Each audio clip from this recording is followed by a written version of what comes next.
Ward gets hurt and the Tennessee Titans get destroyed. The game was a disaster, but the weekend was actually good for the Tennessee Titans. And I'll tell you why on today's edition of Locked On Titans.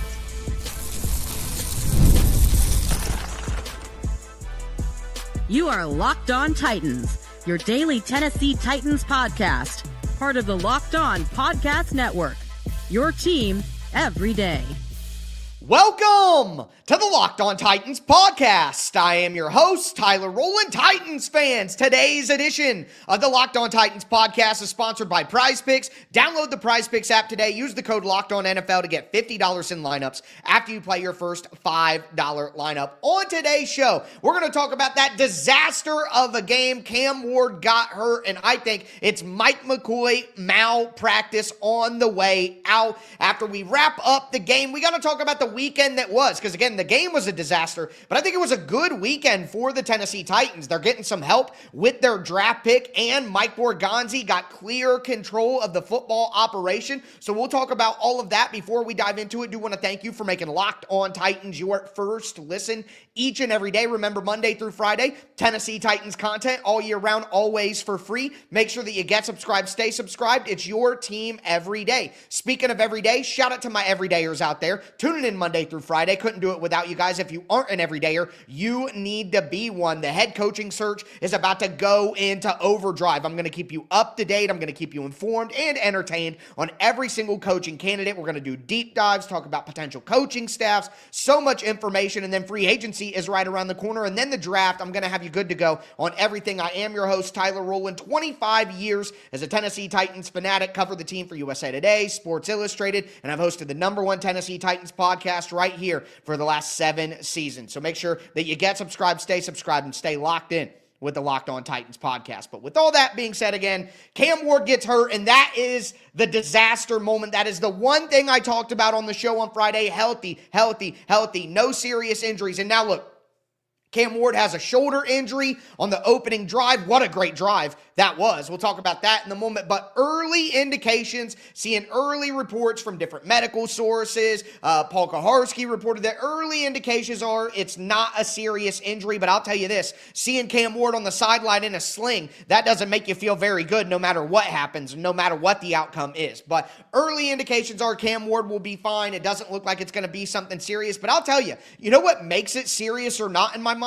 Whether surgery is required. I do not want Cam Ward to have a surgery, no matter how minimal, no matter how maximal, no matter how serious or non-invasive or whatever they want to call it, whatever terms. I'm not a doctor, as I say all the time, but no matter what happens under any circumstances, I do not want Cam Ward to have surgery going into such a crucial offseason where you're going to have a brand new head coach with a brand new playbook. You're going to have a ton of new weapons. The Titans are likely to sign some wide receivers, to draft some wide receivers. The pieces have to be put into play, and this is a critical offseason for Cam Ward to have a full, last offseason. Remember how they talk about rookie offseasons? You've got to prep for the draft and prep for the combine and prep for the interviews. It is not like getting ready to play football whatsoever. So most of the offseason for these rookies is spent doing that, and then Cam Ward went straight into rookie minicamp and all of the rest that they talked about that he didn't take during the training camp time and during the preseason, during the bye week. Like, this guy is an absolute psychotic competitive junkie, and I love that, but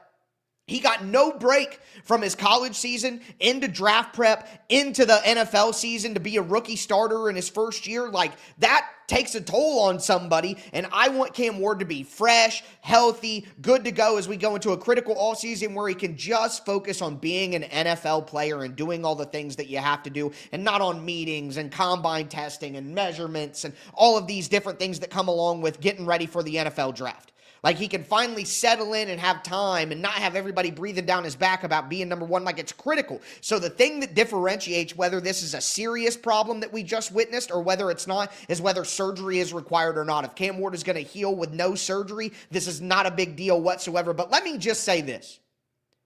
Absolute malpractice by Mike McCoy and Bo Hardigree as well, who was calling the plays, who deserves his blame for calling the actual play. But the Titans didn't run a read option with Cam Ward on a 3rd and short or on the goal line. They didn't run a veer option like we saw there where you can hand off inside or take a sweep to the outside. They haven't run a single design quarterback run like that. The only time Cam Ward has run and it's looked like a design quarterback run has been a busted RPO, which we literally saw earlier in the drive where Cam Ward either hands it off to the running back or throws it out on the quick screen.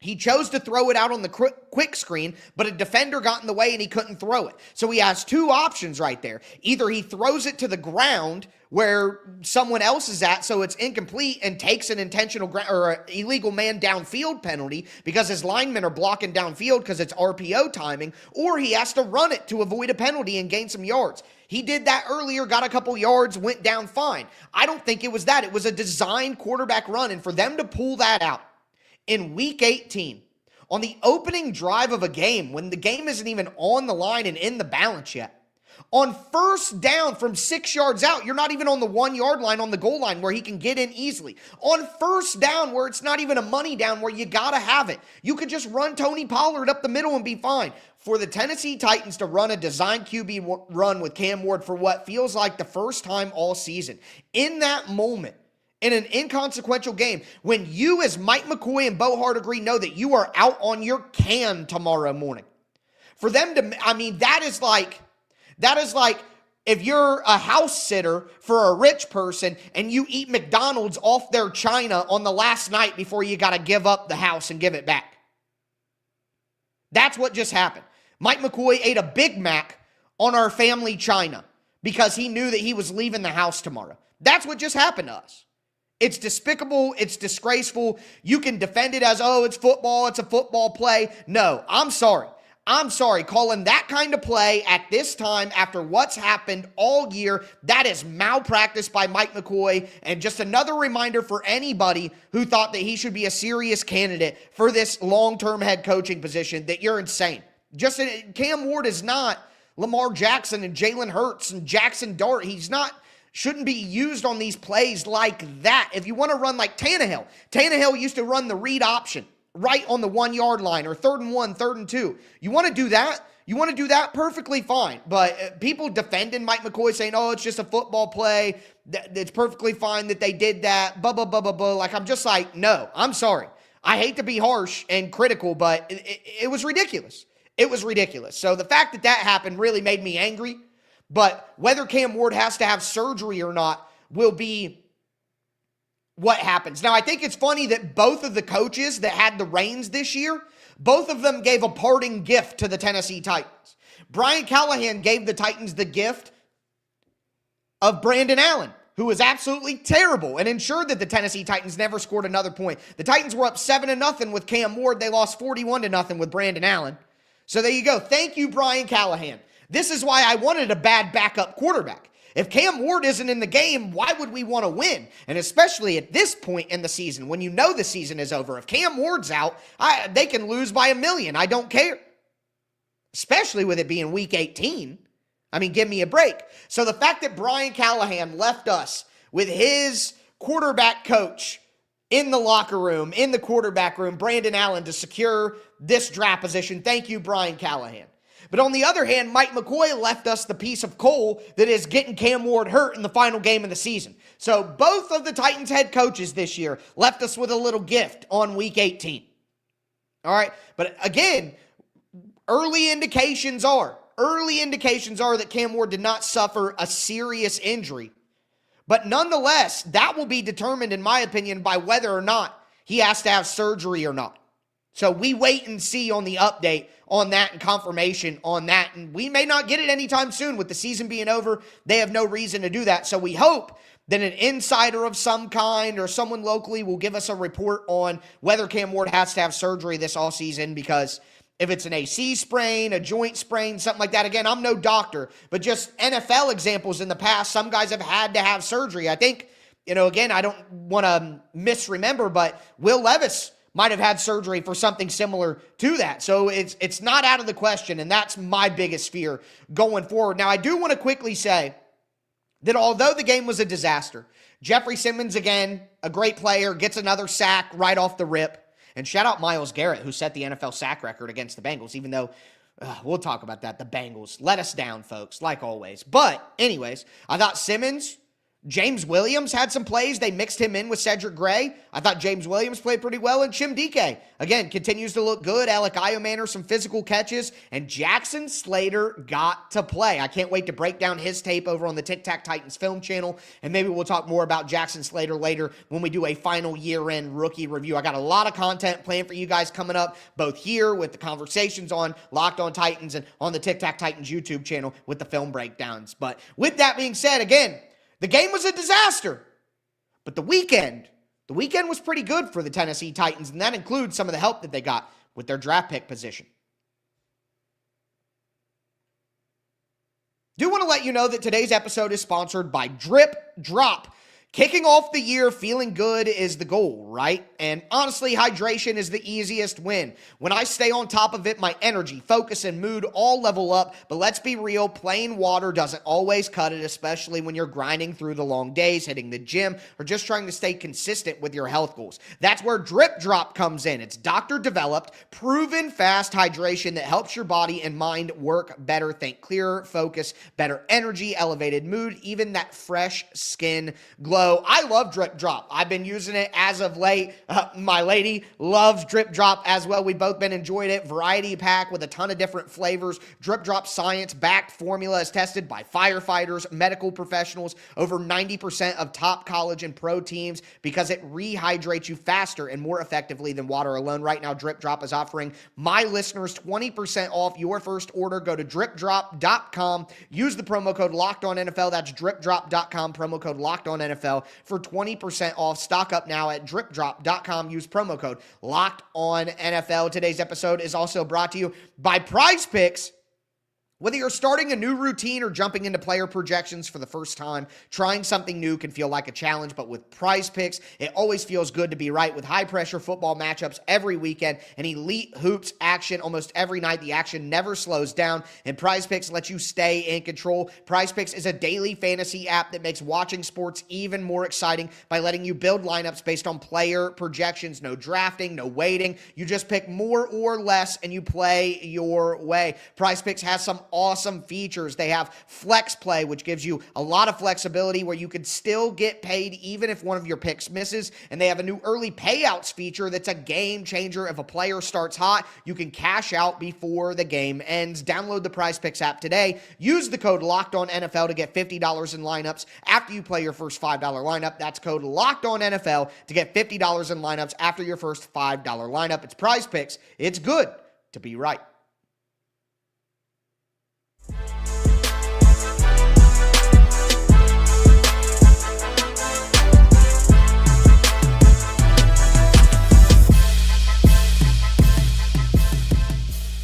Titans fans, let's continue today's edition of the Locked On Titans podcast. We talked about the game. It was a disaster. Mike McCoy malpractice, Cam Ward hurt. Hopefully it isn't serious. It doesn't sound like it's serious right now, but we'll see whether surgery is required, and that will tell me whether it's serious or not. Moving forward, though, again, a disaster game, but a good weekend for the Tennessee Titans. If you're a Tennessee Titans fan, you should be very excited right now about what happened to the Titans this weekend outside of the game itself. That includes Mike Borgonzi and the news that he is fully in control of the Titans football program. I'm going to talk about that at the end of the show, but right now, the Titans draft pick, and we're seeing it unfold live. As you guys know, I record the show live. Make sure that you get subscribed, stay subscribed. It's your team every day here on the Locked On Titans podcast, but we're looking at all the games around the NFL, and the Giants got a win. The Dallas Cowboys helped out the Titans. They pulled Dak Prescott and a lot of their starters, and midway through that game, the Giants get a win, and that moves the Giants up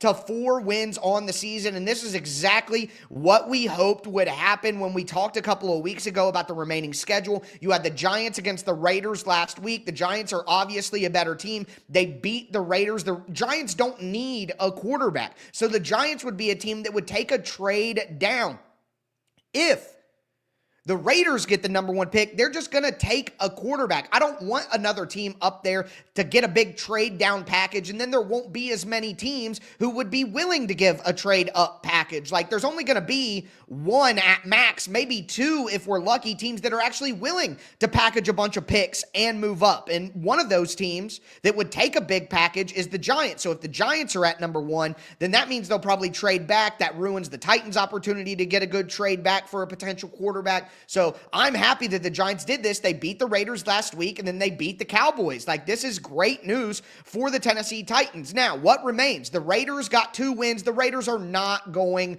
to win, and even if they do, they'll be tied with the Titans for the number 1 overall pick. So with strength of schedule and everything like that, even if the Raiders win, they're still going to get the number 1 overall pick. So the Raiders are entrenched. Who cares what happens with them against the Chiefs? But after that, you have the Jets who have 3 wins. But here's a big development. The Bills are literally sitting everyone. They have all of their backups in. They're inactive with some of their best players like Joey Bosa, Deion Dawkins, Christian Benford. But like, they are not playing anybody. So maybe the Jets in Buffalo get a big time win. If that happens, that would be critical, and the Titans could move all the way up to the 2nd pick. But here's one of the issues that we do have to worry about. The Arizona Cardinals play the Los Angeles Rams. The Rams are playing for seeding and are going to play their starters. The Cardinals right now are behind the Titans in the draft pick situation because they have a harder strength of schedule. They have a 577 strength of schedule, and the Titans is at 576.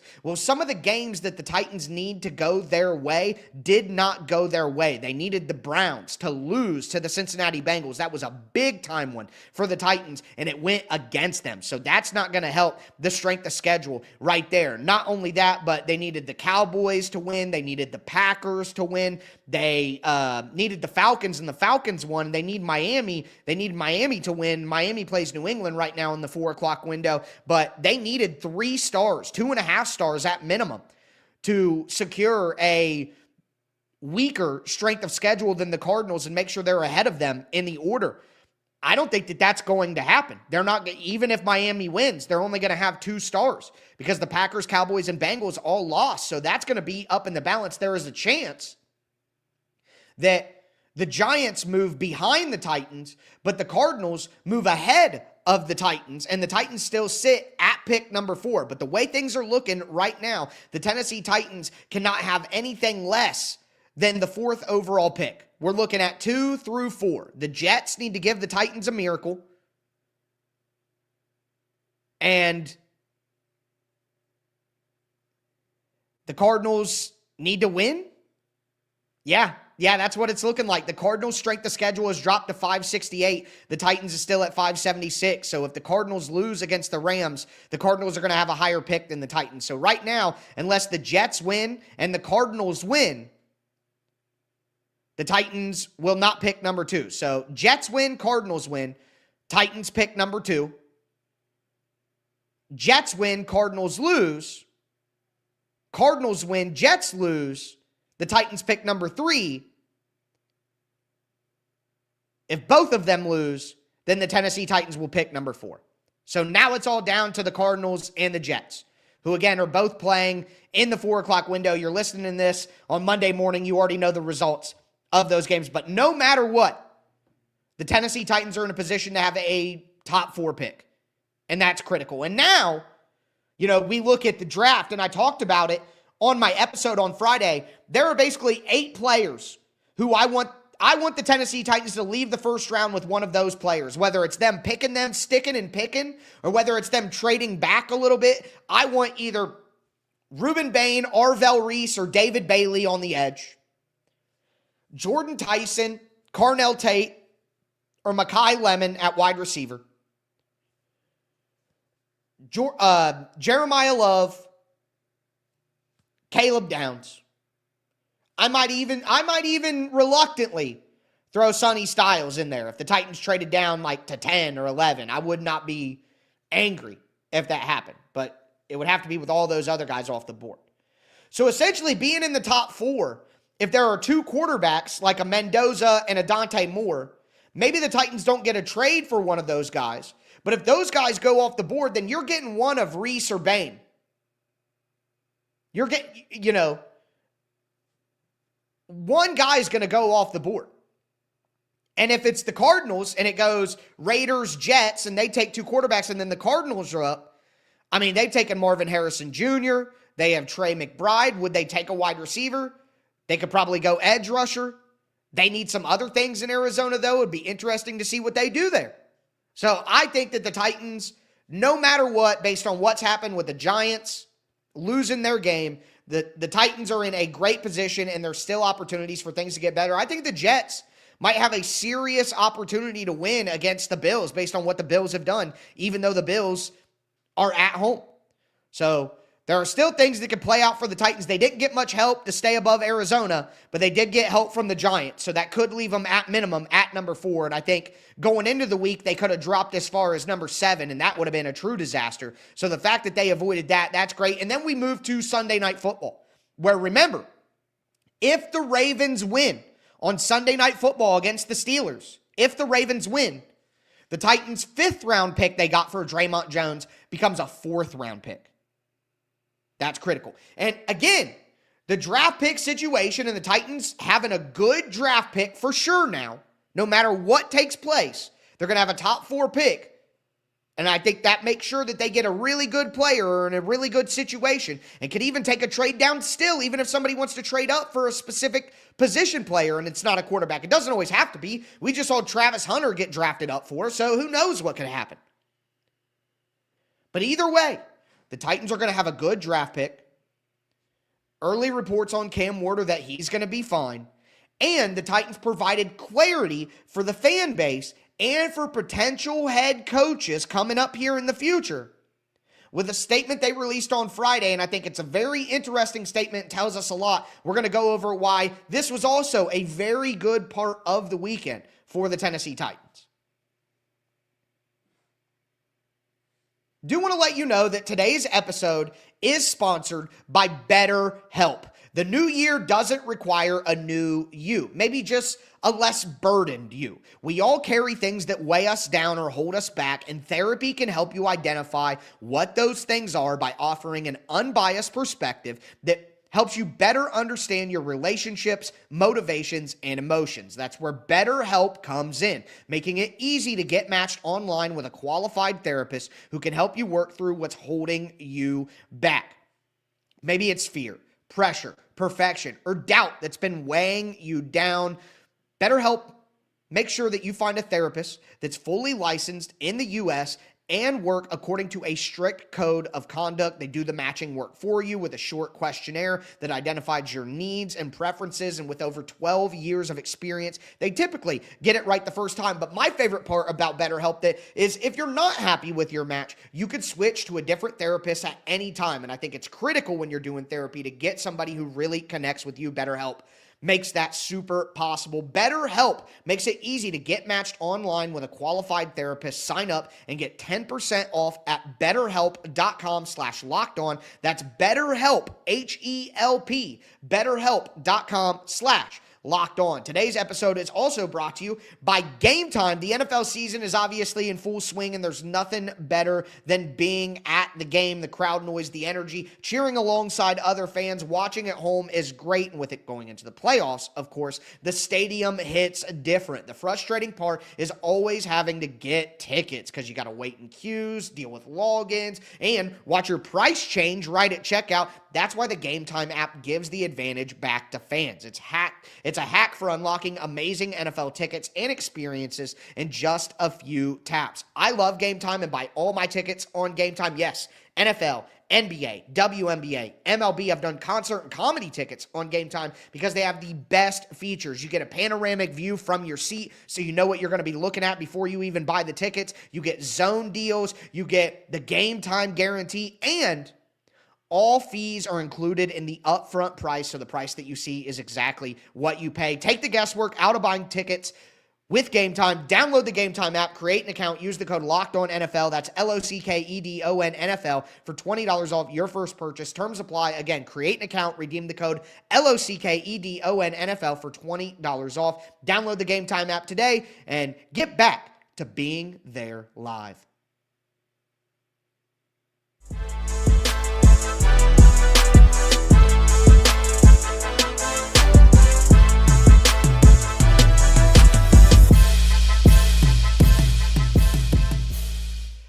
Titans fans, let's cap off today's edition of the Locked On Titans podcast. We talked about the game being a disaster with Cam Ward's injury and Mike McCoy's malpractice. We talked about the Titans draft pick situation being in a pretty good spot and could get even better depending on what happens with the 4 o'clock games with the Jets and with the Raiders and the Cardinals. Well, the Raiders, they're locked in. But either way, you know what I mean? The draft pick could get even better as the Titans sit at the number 4 pick right now with the Giants winning the game. But nonetheless, the weekend started good for the Tennessee Titans. As Friday, we got a Friday news dump. And if you don't pay attention to media, you aren't maybe used to these kind of terms and things. A Friday afternoon is the best time to release bad or controversial or less than ideal news or anything, because the weekend comes, nobody really pays attention, and by Monday, there's new news to talk about. It's kind of the news equivalent of sweeping the dirt under the rug, or like I used to do when I was a kid, putting all my crap into my closet and closing the door. That was a classic Tyler move when I was growing up. But either way, the Titans dropped the press release that basically says, it's from Amy Adams-Strunk, saying that Mike Borgonzi is taking full control over the Tennessee Titans football operation. He owns the 53-man roster. He's leading the head coaching search. He is in control. And instead of him reporting to Chad Brinker, who reports to her, now Brinker and Borgonzi are equal, and Borgonzi and Brinker both individually report to Amy Adams-Strunk. Basically, it takes Chad Brinker from being Mike Borgonzi's boss and puts him as Mike Borgonzi's co-worker instead. And I think that that is great news. Now, I said when it came out, I made a little video saying, hey, this is news, but it's not new. I mean, if you have been listening to my show and you're a Titans fan who kind of pays attention a little bit more to all the ongoing stuff and all the ins and outs, and you care about some of the inner workings behind the scenes, we've talked about this. I thought Mike Borgonzi had 53-man roster control the entire time. That's something that we were told early on. Now, you knew that Chad Brinker was the vice president or the president of football operations for the Tennessee Titans, so he was going to be involved in the decisions, but I guess what the Titans put out in this press release, that Mike Borgonzi is full control of all the football decisions, and that Chad Brinker is now back in the role that he was in originally when he was hired to work alongside Ran Carthon. He is helping with salary cap and injury predictive stuff and the analytics and doing field equipment and making sure that the injury staff is well stocked. And, you know, Chad Brinker is doing some of these other more businessy aspects of the general manager duty while providing data and analytics and analysis to Mike Borgonzi as a information soundboard. That's what I thought they were all along.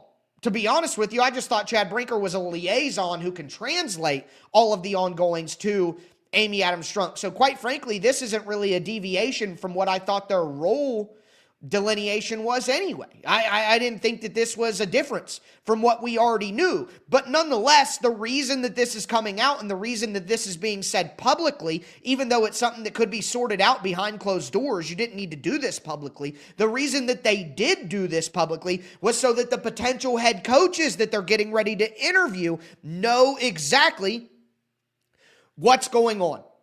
Clearly, there were questions or concerns from potential candidates about what the actual hierarchy, what the actual structure is. So this is just an announcement. Hey, we're going back to a traditional hierarchy. And I think this tells us a couple of things. Number one, this tells us that Mike Borgonzi has done the opposite of Ran Carthon. After 1 year in full control, the Titans are like, hey, this guy should be in charge. He knows what he's doing. And when we look at some of the signings, let's be honest, Dan Moore has worked out.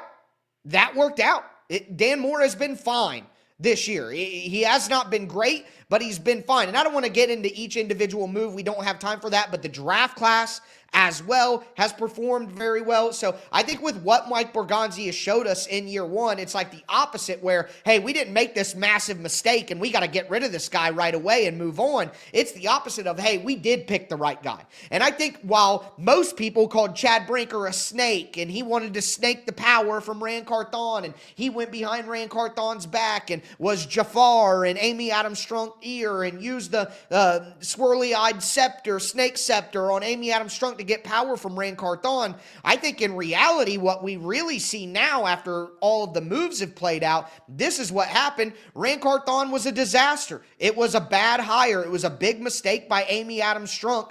Chad Brinker didn't want the all-NBN power all along. He just was the only guy that Amy Adams Strunk could trust after she messed up with Ran Carthon. They hired Mike Borgonzi, who is worthy of that power, and Chad Brinker said, hey, I don't want to be in control anymore.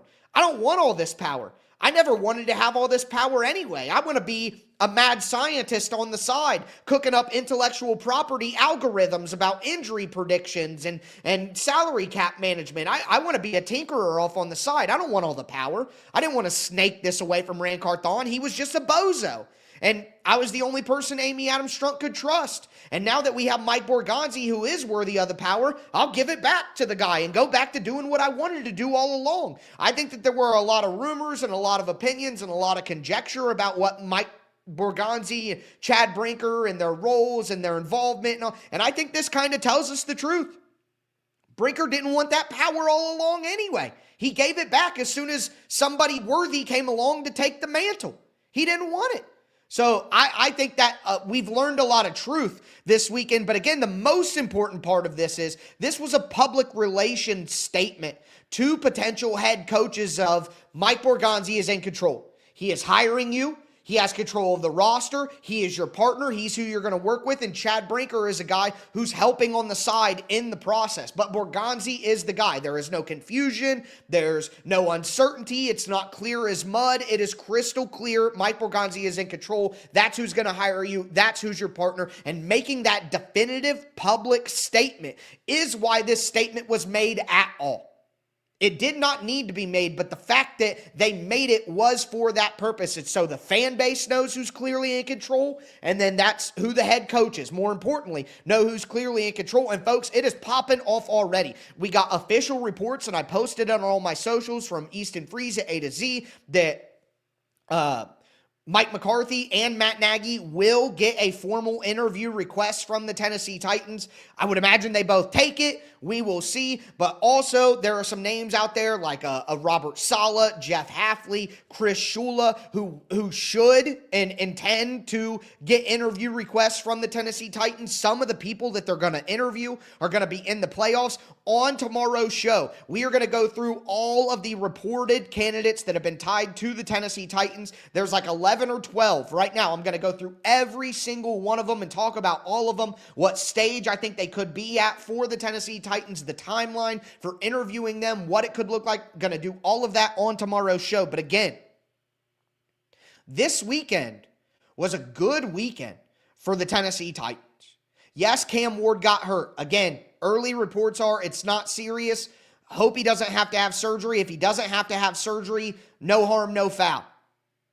No surgery, no problem. That's how I feel with Cam Ward's situation. So maybe we get a report on that later tonight on Sunday evening. That would be great. I would love to hit my pillow later tonight after recording Locked On NFL after the Sunday night game. Check me out on Locked On NFL, where I break down the entire NFL for the #1 sports podcast network in the entire world. Holler at your boy. But nonetheless, when I hit my pillow tonight, I want to know that Cam Ward doesn't have to have surgery on his shoulder. That's what I want to know.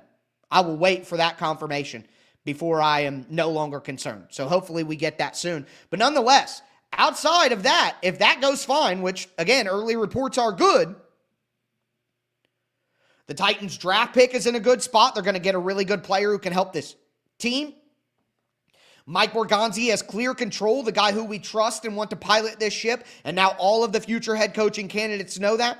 The coaching candidates' interviews, requests are going out. They're being communicated as legally as they possibly can. This was a good weekend for the Titans and a weekend that you should feel very hopeful. And I would add on to that when Cam Ward did play that one drive, it was 7-0. He had a multiple good plays, showed us that he can score on that kind of play if he needs to, even though I hate the call in the situation. And not only that, but all of the guys that the Titans want to draft, Bain, Bailey, looking pretty dang good in the college football playoff. So, very excited about the future, and I am going to keep you locked in to everything you need to know on the coaching search, free agency, the draft, everything here on Locked On Titans. Make sure that you get subscribed, stay subscribed. It's your team every day. With that being said, that's going to do it for me today, folks. As always, I am your host, Tyler Rowland, and this was Locked On Titans.